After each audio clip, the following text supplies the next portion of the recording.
will, because I was like, I will, because if you're important to me, I want us to be able to communicate with no limitations. Right. It sounds good. Yep. Okay. Because, like, honestly, a lot of people don't understand it. And I think that's part of the black community as a whole's issue. Because we don't know how to communicate. Like, I love my family to death. Yep. But in my household, baby, don't nobody even know how to communicate effectively without yelling. Yep. Like, in order for me to feel like I have been heard, I feel like I have to yell and scream and fuss and argue. And I hate that. And like, I hate arguing. I hate arguing with a passion. It irritates the mess out of me. Because I tell people all the time, it's not what you say, it's the tone of your voice when you say it. I would respect you more if you use a voice. Like, I tell people all the time, talk to me. Don't talk at me. Amen. That's the one right there. Because that's when you get, that's what anybody, if I'm talking at you, your first reaction and your first response is to get aggressive. Dang, not that because at this time you're protecting yourself, right? And you're gonna get aggressive and you're gonna get defensive. So I tell people all the time, talk to me. I'm not a bad person. I feel like I'm a cool enough person and an understanding person to where you can talk to me, but do not talk at me. Right, because once you start talking at me, I'm a little girl. That's it. Like, you talk at children, and even now, I don't talk at kids. I talk to them and make sure they understand what I'm saying to them, and I'm not talking at them, because you never want to demean anybody. I feel like if you're talking at me, you're demeaning me and saying that I'm a child. Do not talk to me as if I'm a child, because apparently you like children if you're talking to me at this point. I totally agree. Because I tell people all the time, we'll get a clearer understanding. And then another thing is, if we in a relationship or we're friends and we have something, if it's something bothering you, don't text me. Call me. Or better yet, send me a text message and say, let's link up. Don't text me like you got an attitude. Whether you got a fucking attitude or not. Everything you say now I'm gonna respond to it with an attitude, because I feel like you got an attitude. Amen. Because I feel there's a miscommunication, because you could have picked up the phone and called me. Right. And not only that, we all grown. Yes, we all have our own schedules. We got our own stuff going on. But you know, it's an issue and it's a problem that we need to sit in and talk about. And even if you feel like over the phone that my tone of voice feels like I have attitude, because sometimes when I'm talking to people, they feel like I got an attitude over the phone. And I be like, nah, I'm chilling. They be like, well, what's wrong? You sound sad. Nah, I'm chilling. But face to face, you get a better understanding, because you can see that person's body language. You can understand and see that person's facial expression. Let me see all that. Don't call me talking about or send me no text message talking about nothing crazy. Because I'm going to feel like you really, okay? Okay. Because at that point, that's what it is. Throw these hands, nigga. Like, when I put my heart into situations, like, I feel like at that point, it's your job to protect my heart, simply because I done gave it to you. Have allowed you to have it. Right. So you supposed to take my heart. You supposed to take my peace. Yep. I'm gonna do everything to protect yours. And I think that's where that's a generational thing, though. I feel like women, as women, we have taken on being responsible for the man's peace for so long that now men feel like they're entitled to us not being at peace just so they can be at peace. Like, that is a huge thing for me. Okay? Because guess what? Now at this point, I'm finna be your anger. I'm finna be your your enemy, your best friend, all that combined. Because why you playing with me?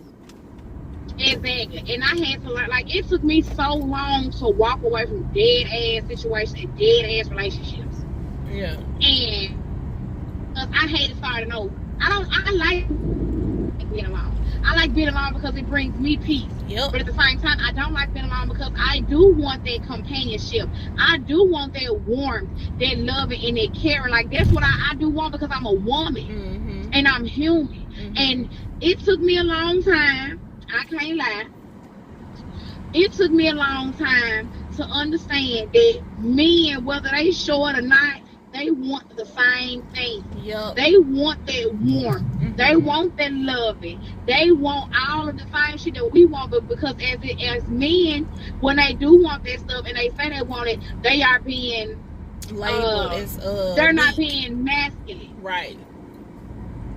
And like my next relationship, I don't want you to feel like you can't come talk to me, or you can't come over and be your true self, or and be vulnerable. You gotta hide your emotions and whatever you going through. Right. You going through, so you can't talk to me. You gonna shut me out because you feel like I'm looking at you like you're not a man. Nah, baby, I respect you more as a man if you could come talk to me and lay it all out and give me the opportunity to help you fix whatever you got going on. Yes, that is my biggest thing.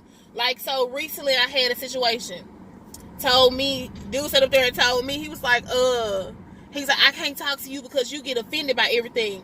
No, it's not that I get offended by everything. You don't like the way I respond because you've never had anyone to genuinely respond to you in a caring and loving way to the point where it's like, dang, she really cared for me. So when I'm actually giving you caring and loving advice, it comes out to you like, dang, she always nagging, she always feels some type of way. No, sir, that's not the case. It's because I love you and I care for you and I want to see you succeed in life that I'm going to come to you on that loving and caring level. I'm not going to come to you just saying something just to boost your ego, because it's not about your ego at this point.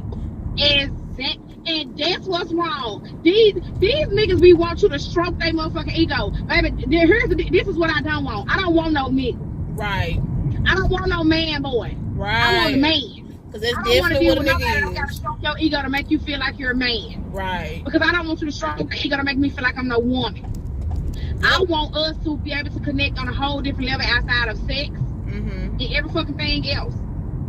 Like, yeah, sex play a key part in a lot of shit too, but I don't want to have to base my relationship off sex. Right. Or financial help. Like I tell people all the time, I'm not even gonna sit here and lie, like I'm rough as hell around the edges simply because I got more dudes in my family in damn thing. I grew up with my uncle and his friends, so I'm rough as hell. I'm a girly girl on the outside, but deep down I'm a hood nigga. Right. And I need for you to be able to accept it. My family is playful as hell. And I'm playful. I like to joke. That's me. I need for you to understand it and accept it. I have